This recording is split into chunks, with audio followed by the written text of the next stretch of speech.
Okay, here's chapter 24 of Song of Mornius. It occurs to me that I think I'm about halfway through putting this book back on my computer. It's pretty cool. I'm pretty happy about that. So anyway, chapter 24.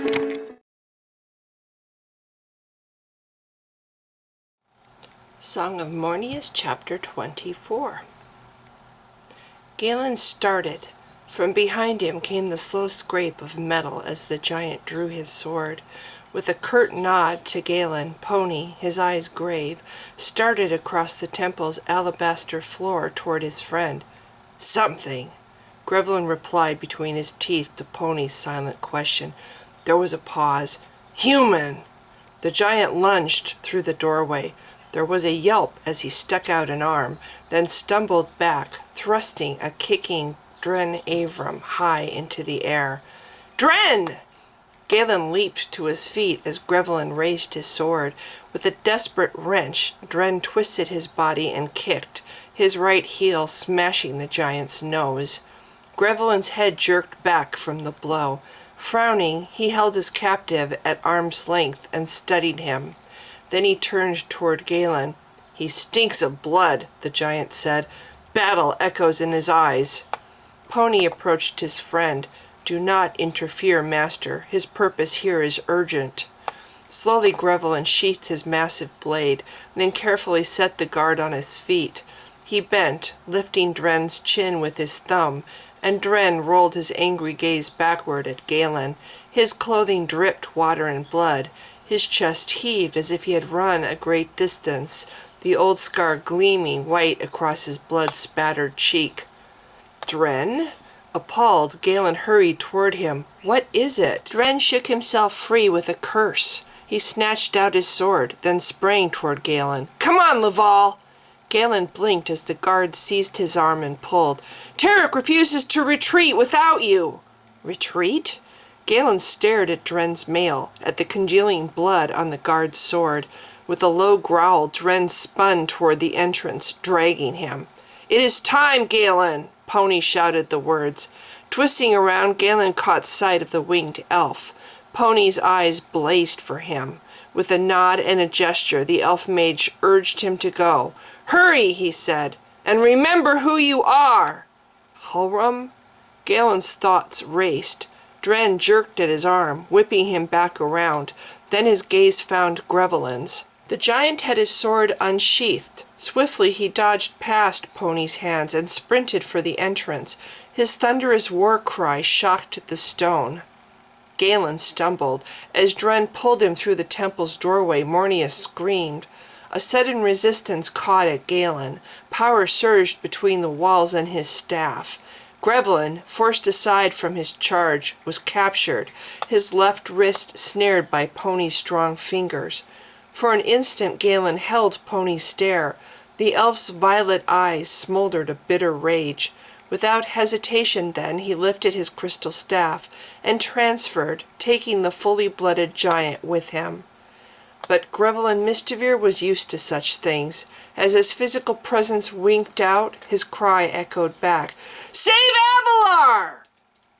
The words lashed at Galen. He bolted down the alabaster steps and hurled himself out of the temple's toothy jaws and into the snow.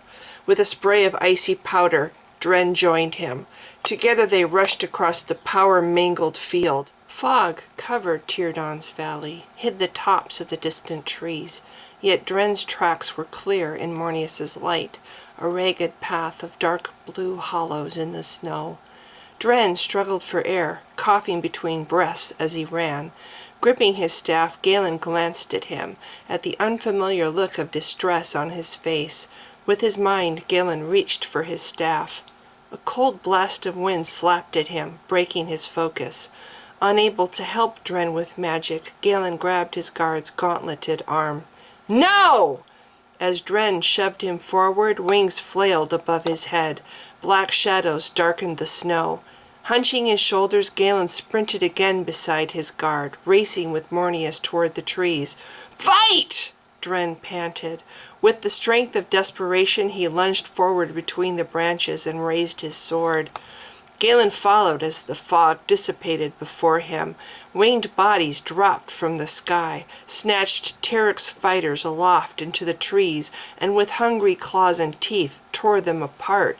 Wincing at their screams, Galen raced through a hazy shower of blood, his gaze on the warriors battling before him near the camp's central fire, and Tarek at the heart of the fray.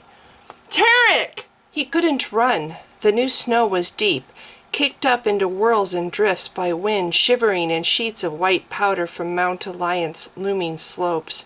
Galen howled as he sank to his hips. Already Tarek's sword arm dangled useless, blood streaming down his cleft shoulder. He fought left-handed against his foe, a large, armed Veelerman rearing up before him. Silva and Roth guarded his back, but now Silva was wounded, sinking to his knees, blood spurting from his throat. Tarek, no!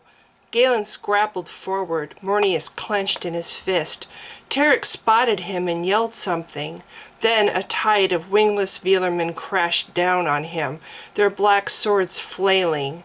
Galen saw Roth impaled from behind. Then from the trees above the young man's head dove a seething blanket of black winged bodies. No! Galen looked to the sky, to the roiling clouds blocking the afternoon sun. He heard Avalar's desperate cries as she battled out of his sight beyond the trees. Trembling, Galen sank down.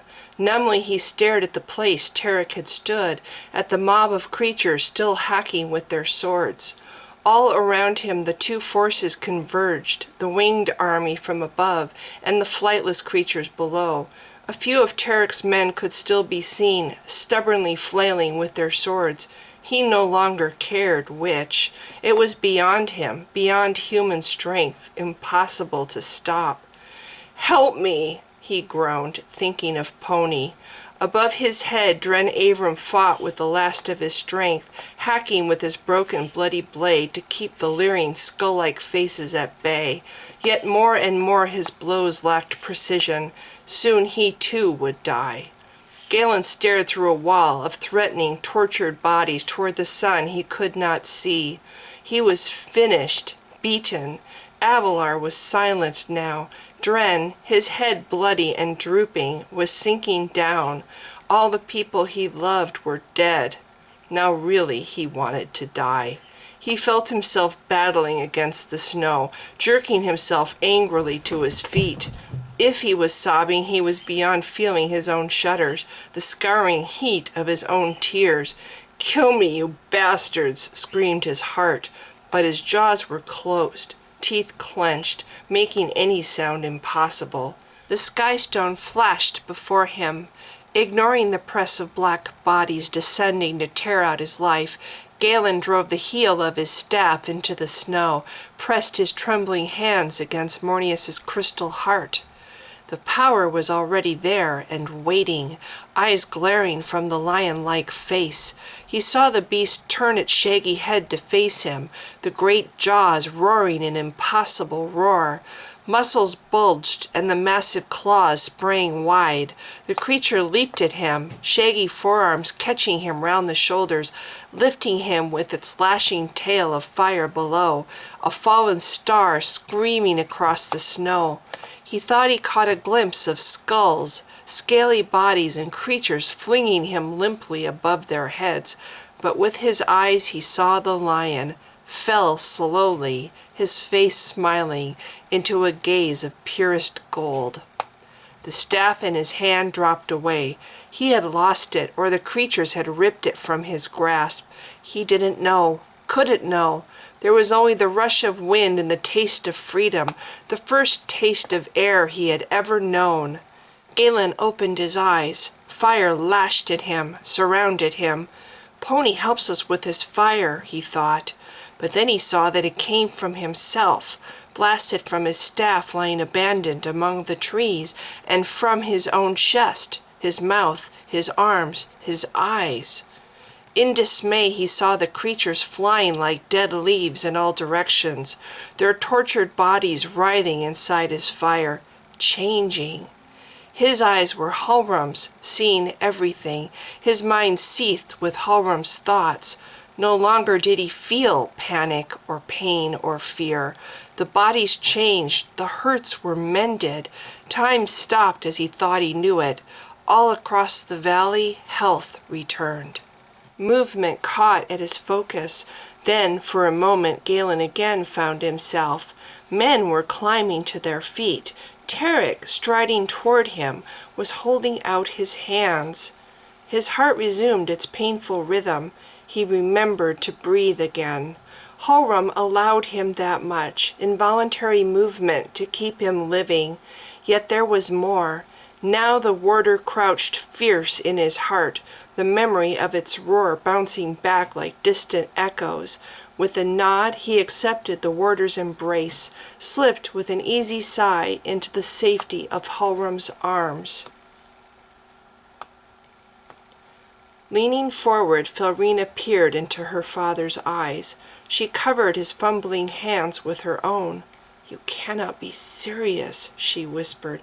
"Such a failure would—" "I know." Nithra jerked up his head, sniffling back droplets of blood. Light flickered from the lone candle on the table beside them. Taking advantage of its light, Felrina watched her father's face, the worried clenching of his forehead. "Very well." Felrina sat back and regarded the low ceiling, the walls of cold, damp stone pressing close. Her father's tiny room was located high in Malian's labyrinth. Roots from trees tangled with the jagged stone above their heads. "If this is true, you have little time left, Father. Malian will want to punish you, that he hasn't already." He blinked away sweat from his eyes. With a trembling hand he wiped at his face. "I'll be slain, yes. It'll be slow, my daughter, with you forced to watch. Or maybe he'll force you to do it yourself. That would be like him." Felrina caught her lip between her teeth. "You're only here because of me. I got you into this. I can't let him kill you." "Shh, Felrina." Nithra rose from the bed and hastened to his staff, covering its black gem quickly with a dust cloth from the table. Then he paused and glanced over his shoulder at her blazoned stone staff. "Oh, what's the use?" he muttered. "I'm dead already. All Malian has to do is see me through your eyes." "Father, Felrina broke off at a light tapping from the door. A voice followed, low and raspy. "Nithravlin?" Her father stiffened where he stood, black eyes pools in the shadows from the candle. Obediently, Felrina moved to the doorway. With trembling fingers, she drew back the bolt and opened the door. Her gray-robed apprentice stood in the tunnel, his gaze darting into the room and to her father. "Malian calls for Nithra," Gulgrin whispered, "and you also, Mistress Flynn, to the chamber above the pool." "We hear you." Felrina stepped to her father's side and caught up his hand. She shivered at the resignation on his face, the gritted preparation for death.